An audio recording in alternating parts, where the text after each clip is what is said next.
La brutalidad de los inviernos medievales. La vida en un congelador. ¿Alguna vez te has preguntado cómo se desarrollaba la vida durante los inviernos medievales?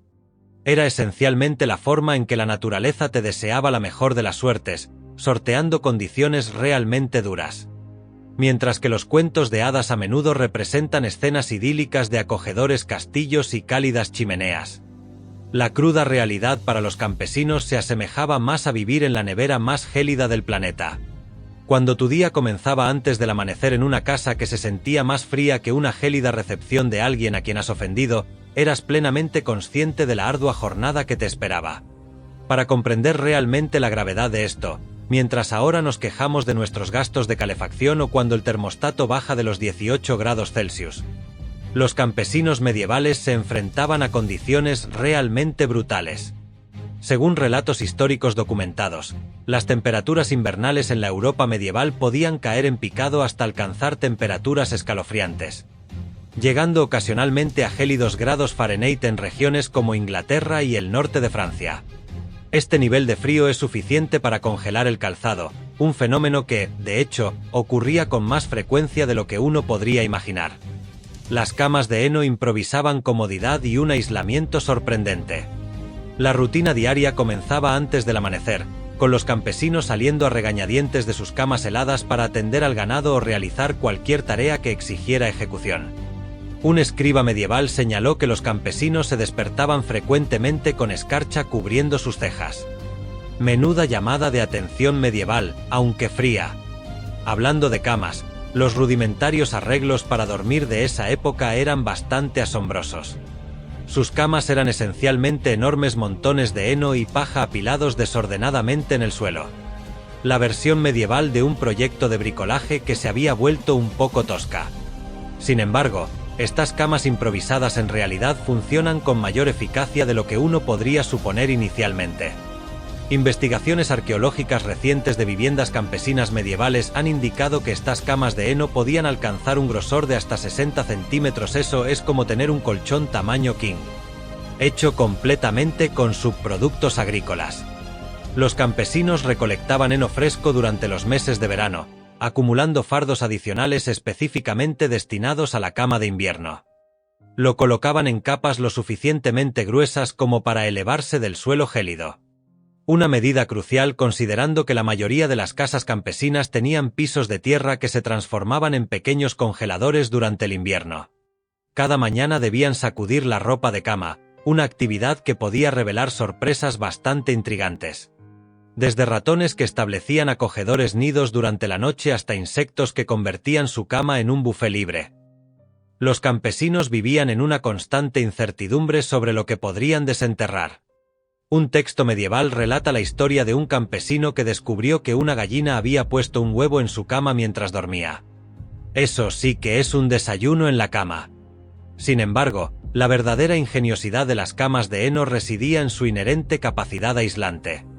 Cuando se compactaba densamente, el heno podía atrapar bolsas de aire que funcionaban como el plástico de burbujas natural, impidiendo que el calor se disipara en la fría tierra subyacente. Los campesinos solían complementar su heno con cualquier material complementario que pudieran conseguir. Ropa vieja, mantas desgastadas e incluso musgo reseco. Durante las noches particularmente frías, reponían sus camas con heno fresco de sus reservas, ya que el heno comprimido perdía gradualmente su eficacia aislante con el tiempo. La desventaja era que las camas de heno eran esencialmente esponjas colosales para la humedad. En el húmedo clima medieval, podían volverse bastante mohosas, y si uno sufría de alergias, bueno, digamos que no se conseguían antihistamínicos en la botica local. Un relato histórico cuenta la historia de un noble que se vio obligado a pasar una noche en la casa de un campesino. Y se lamentó durante semanas de cómo la cama de heno le provocaba ataques de estornudos tan intensos que temía sinceramente que se le desprendiera la nariz. Sin embargo, las camas de heno no eran exclusivamente para dormir. También servían como asientos durante el día. Cuando llegaban visitas, suponiendo que alguna vez lo hicieran, todos se congregaban en estos montones de heno como si fueran puffs medievales. Aunque es dudoso que alguien las etiquetara como rústicas y elegantes en esa época. Y aunque estas camas pudieran parecer poco lujosas, tenían una ventaja sobre los colchones contemporáneos. Las chinches preferían la tela al heno. Lana, el traje de superhéroe medieval contra la hipotermia. Sin embargo, había un material que los campesinos medievales prácticamente usaban durante todo el invierno. La lana. Era esencialmente el equivalente medieval de un disfraz de superhéroe.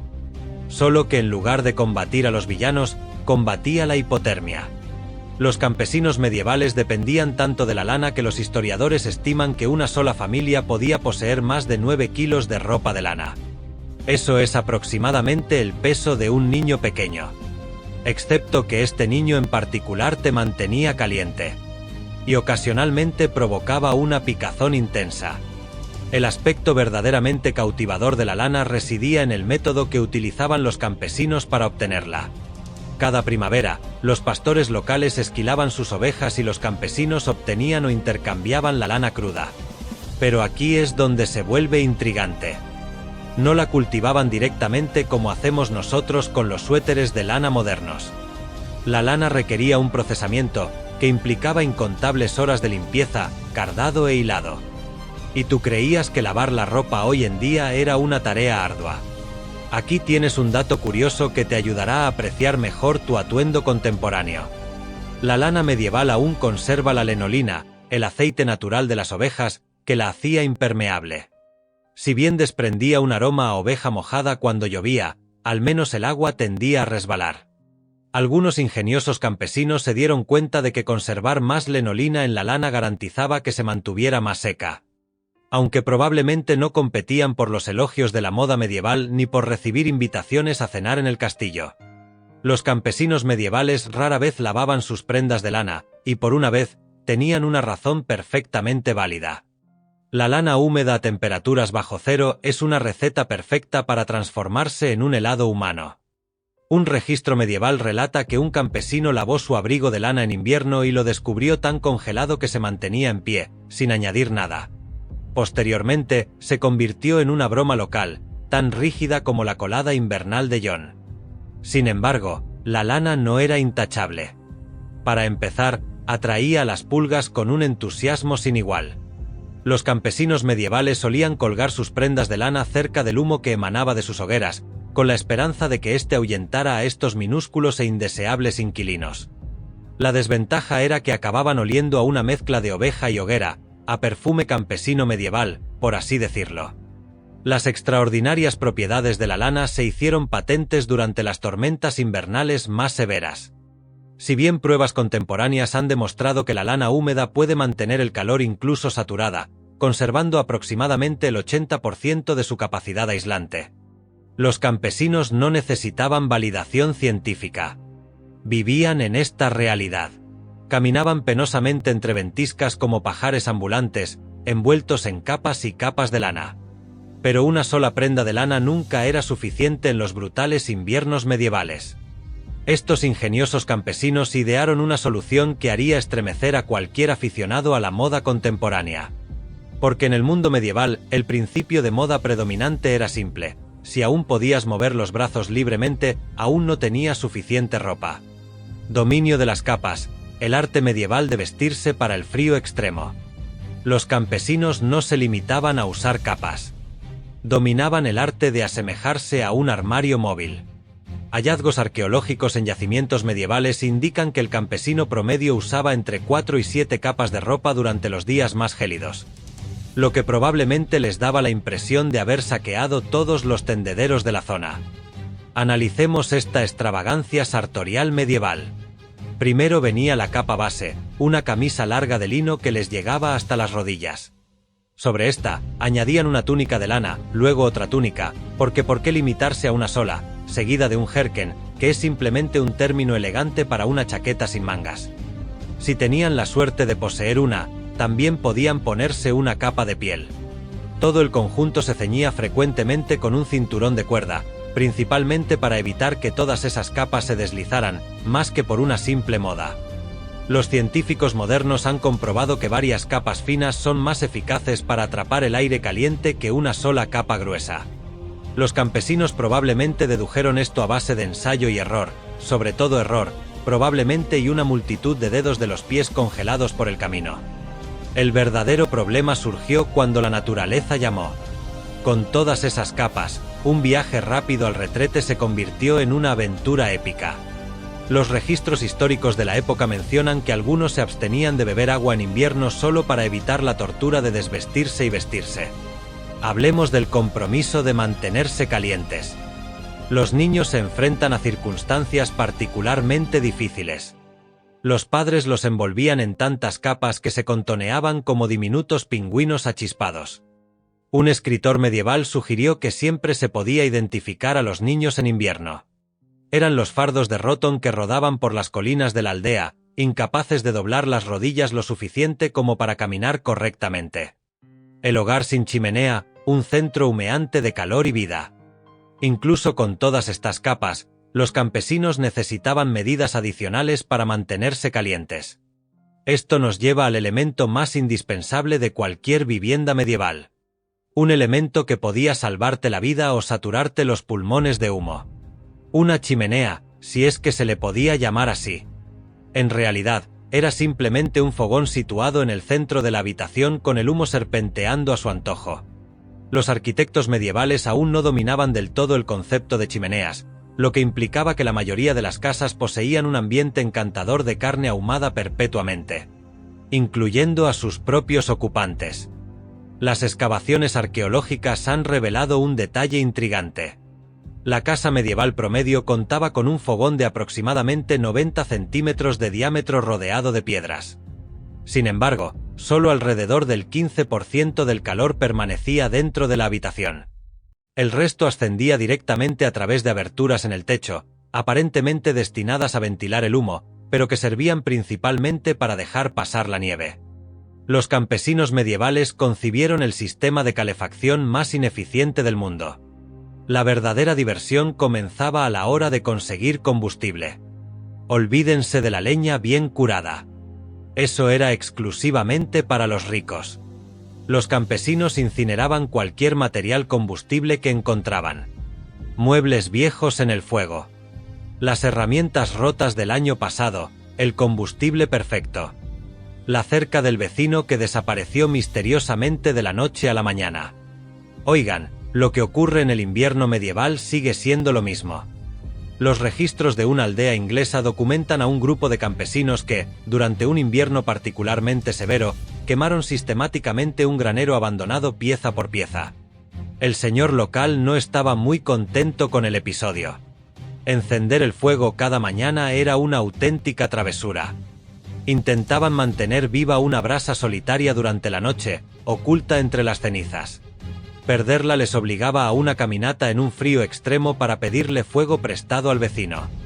Una anécdota medieval cuenta la historia de un hombre que tuvo que transportar una brasa a casa en un hueco, ya que carecía de otro recipiente adecuado.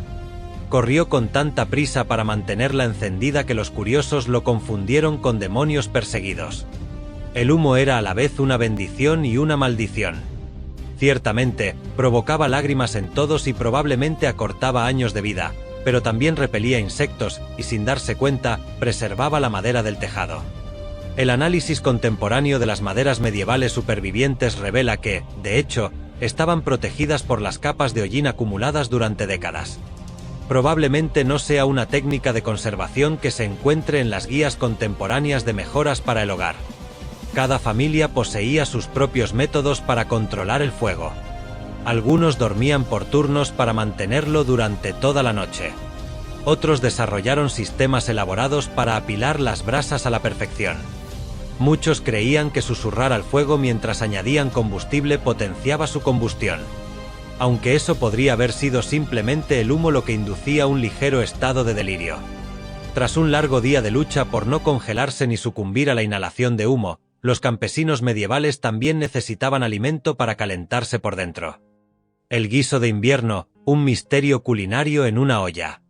Sus menús para las cenas de los inviernos medievales eran como participar en una versión realmente extraña de lo que había en la olla. Las investigaciones indican que la familia campesina promedio tenía acceso a aproximadamente 7 u 8 ingredientes básicos que utilizaban durante todo el invierno. Predominantemente, Se trataba de tubérculos que parecían haber sido cultivados en el jardín de un dragón. Nabos, chiribías y algo llamado neeps, que honestamente suena más a una dolencia medieval que a una verdura, eran las estrellas culinarias. El procedimiento de cocción era prácticamente idéntico cada día. Se echaba todo en una olla, se añadía agua y se rezaba para que se transformara en algo sabroso. Esta olla se mantenía suspendida sobre el fuego durante todo el día, y los miembros de la familia añadían periódicamente cualquier alimento comestible que pudieran conseguir. Los historiadores han descubierto registros de algunas adiciones realmente imaginativas: corteza de árbol para obtener fibra, guijarros para obtener minerales e incluso cuero para obtener proteínas. Un relato medieval menciona a una familia que, desesperada, intentó cocinar su cuchara de madera, afirmando que les daba sabor. También es curioso cómo incorporaban hierbas y plantas silvestres. Los campesinos medievales eran como enciclopedias ambulantes de flora comestible. Poseían un conocimiento preciso de que hierbas de invierno podían realzar el sabor de sus guisos, o al menos intensificar el sabor de esa carne misteriosa de 3 días. Una hierba popular era la llamada pimienta del pobre, una planta silvestre que podía hacer que incluso una bota fuera algo apetecible si se utilizaba en cantidades suficientes. Compañeros animales que compartían espacio para calentarse y sobrevivir. Al anochecer, las familias se reunían alrededor de su olla perpetua, compartiendo los chismes del día e intentando ignorar cualquier objeto no identificable que pudiera flotar en su cena. Pero no estaban solos en sus acogedoras moradas. Tenían algunos compañeros de habitación inesperados que los mantenían calientes. Estudios de la distribución de las casas medievales revelan que hasta el 30% del espacio habitable se compartía con los animales durante el invierno. Así es. Pollos, cerdos, ovejas e incluso vacas se convertían en compañeros temporales de interior cuando las temperaturas caían en picado. Estas disposiciones animales no eran arbitrarias. Cada criatura poseen propiedades de calefacción distintivas. Las vacas, por ejemplo, podían generar tanto calor como una pequeña chimenea. Aproximadamente 5000 BTU por hora. Los campesinos medievales desconocían los BTU, pero intuitivamente sabían que dormir junto a la vaca Bessie significaba despertar con todos los dedos de sus patas intactos. Los cerdos eran como calentadores portátiles. Las gallinas eran calentadores de pies con plumas. Y las ovejas eran esencialmente mantas de lana ambulantes. Naturalmente, esta disposición presentaba algunos desafíos intrigantes. No se experimenta un verdadero caos hasta que se intenta cenar con un cerdo curioso intentando meter el hocico en el plato. La evidencia arqueológica indica que muchas casas campesinas tenían barreras bajas construidas para confinar a los animales en áreas específicas. Aunque, según relatos históricos, estas barreras eran más bien sugerencias educadas que los animales ignoraban por completo. La sinfonía nocturna fue particularmente notable. Entre el mugido de las vacas, los ronquidos de los cerdos y los ronquidos esporádicos de las gallinas a medianoche, los campesinos medievales probablemente inventaron el arte de dormir en medio de la cacofonía por pura necesidad. Una anécdota humorística de un comerciante ambulante describe cómo se alojó en casa de un campesino y se convenció de que el gallo albergaba una venganza personal contra él. Insistía en cantarle directamente al oído cada vez que empezaba a dormitar. Sin embargo, estos animales compañeros de habitación cumplían múltiples funciones más allá de ser calefactores vivientes. Proporcionaban un sistema de alerta temprana contra los ladrones. Si intentabas escabullirte de un ganso paranoico, su respiración ayudaba a mantener la humedad ambiental, lo que, de hecho, aumentaba la sensación de calor. Los científicos han corroborado que una habitación con la humedad adecuada se siente de 3 a 4 grados C más cálida que una seca. Puede que los campesinos medievales no comprendieran los principios científicos, pero sabían que era eficaz. Algunos incluso desarrollaron ordenanzas de alojamiento específicas para sus animales. Las gallinas podían asegurar los espacios junto a las ventanas para captar la primera luz y despertar a todos. Mientras que los animales más grandes permanecían cerca de la pared del fondo, donde su calor corporal se reflejaba en la piedra. Era como una versión medieval de una comunidad de propietarios, solo que con un mayor volumen de estiércol que gestionar. Las casas subterráneas eran fortalezas bajo tierra contra el frío. Por ingeniosas que fueran estas construcciones interiores, los campesinos aún necesitaban protegerse del brutal clima invernal cuando salían al exterior. ¿Su solución? Transformaron sus viviendas en pequeñas fortalezas contra el frío, empleando técnicas de construcción extraordinariamente creativas. En esencia, tomaron su típica casa medieval, la dividieron en dos y enterraron la mitad inferior bajo tierra. Este ingenioso diseño proporcionaba un aislamiento adicional, manteniendo el frío a raya mientras se refugiaban en su interior. Las excavaciones arqueológicas han descubierto evidencia de que casi el 40% de las casas campesinas del norte de Europa estaban parcialmente sumergidas. No eran precisamente lujosos apartamentos en sótanos, pero sí una idea excepcionalmente ingeniosa. La temperatura del suelo se mantiene relativamente estable entre 10 y 13 grados una vez que se desciende unos pocos metros. Los científicos contemporáneos denominan a esto estabilidad geotérmica, pero los campesinos medievales simplemente lo consideraban sentido común. Excavaban aproximadamente de 90 a 120 cm de profundidad, construían sus muros desde allí y finalmente, poseían una vivienda que se mantenía más cálida en invierno y más fresca en verano. Era como tener aire acondicionado medieval sin aire acondicionado. Los materiales de construcción consistían en lo que podían conseguir: paja, barro, piedras, madera. Si podía formar un muro, lo usaban. Algunos campesinos especialmente ingeniosos recogían piedras de las antiguas ruinas romanas, lo que daba como resultado casas que eran en parte una cabaña medieval, en parte un antiguo imperio. Los señores locales no estaban particularmente entusiasmados con este programa de reciclaje arquitectónico, pero bueno, cuando uno se congela, una piedra es una piedra. Las puertas eran otro elemento cautivador. La mayoría de las casas campesinas tenían una sola puerta, y normalmente daba en dirección contraria al viento predominante. Esto no era mera casualidad. Era ingeniería medieval en su apogeo. Con frecuencia construían un diminuto túnel de entrada, similar al que se observa en un iglú. Un relato medieval lo describía como una entrada a través de la garganta de un dragón, aunque dados los olores que emanaban de todos esos animales de interior. Puede que no fuera una exageración. Los techos se superponían como el sándwich más extravagante del mundo. Ramas, paja, más paja y, ocasionalmente, incluso trozos de turba. En ciertas zonas, los campesinos permitían que la hierba proliferara en sus techos, no en un intento de ser pioneros en la arquitectura verde medieval, sino porque las raíces ayudaban a mantener todo unido.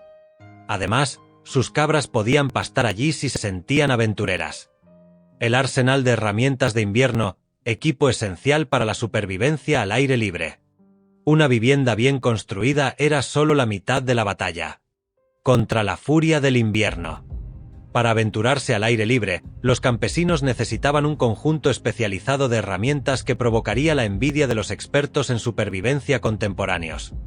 Y, de hecho, poseían un verdadero arsenal. Descubrimientos arqueológicos revelaron que el campesino promedio poseía aproximadamente entre 6 y 8 herramientas esenciales para el invierno, cada una meticulosamente mantenida y transmitida de generación en generación. No eran simples herramientas. Eran la línea divisoria entre la supervivencia y la transformación en un carámbano humano. La pala de nieve reina entre las herramientas de invierno. Sin embargo, no se parecía en nada a su homóloga moderna. Fabricadas a partir de una sola pieza de madera dura con un extremo ancho y plano, estas palas medievales eran, de hecho, más eficaces para desplazar la nieve espesa que las versiones contemporáneas de plástico. Pruebas con palas medievales recreadas demuestran que podían mover aproximadamente un 30% más de nieve por palada. Naturalmente, también pesaban aproximadamente lo mismo que un niño pequeño, por lo que blandir una era como practicar CrossFit al estilo medieval. Los calcetines gruesos valían literalmente su peso en oro. Los registros de un mercado medieval indican que un par de calcetines de invierno bien confeccionados podían alcanzar un precio equivalente al de un pollo. Estos tampoco eran los típicos calcetines de lana. Los campesinos entrelazaban tiras de pelo de conejo entre las capas de lana, creando las botas de invierno de la naturaleza. Un escritor medieval se quejaba de que sus pies se calentaban tanto con estos calcetines que temía que se quemaran espontáneamente. La herramienta más cautivadora era algo llamado nieve, un palo largo empleado para delinear caminos en la nieve profunda. Los campesinos plantaban estratégicamente estos palos a lo largo de las rutas más transitadas antes de que azotara una gran tormenta. Una maniobra inteligente, considerando que perderse en una ventisca medieval era como participar en una versión extremadamente fría del escondite. Un juego al que nadie aspiraba a ganar. Los registros históricos mencionan un pueblo que adornó sus puntos de nieve con diversos tonos de jugo de bayas para concebir el primer sistema GPS medieval del mundo. Pero el indiscutible jugador estrella del invierno medieval era la humilde manopla. No guantes, sino manoplas. Descubrieron lo que los científicos solo comprobaron siglos después. Mantener los dedos juntos genera más calor que separarlos. Estas tampoco eran manoplas compradas en tiendas. Los campesinos las rellenaban con todo, desde musgo seco hasta plumas de pollo. Un alma imaginativa incluso creó manoplas rellenas de pelo de gato. Hablando de reciclaje, las herramientas debían estar preparadas para su uso inmediato. El pronóstico meteorológico medieval consistía principalmente en mirar al cielo y esperar lo mejor. Sabiduría invernal medieval, ingenio ante las heladas. Poseían metodologías predictivas sorprendentemente precisas. Aunque si las vacas dentro del gallinero, recuérdenlas, empezaban a mostrarse más cariñosas, una tormenta era inminente. Cuando los cerdos acumulaban más paja, se avecinaba un clima gélido. No era precisamente el canal del tiempo, pero resultó efectivo. Estas ingeniosas soluciones medievales ponen de relieve la ingeniosidad de las personas cuando la supervivencia pende de un hilo. Desde viviendas subterráneas hasta animales que comparten habitación, desde guisos perpetuos hasta calcetines de piel, los campesinos medievales escribieron su propio manual de supervivencia. Un gélido invierno a la vez.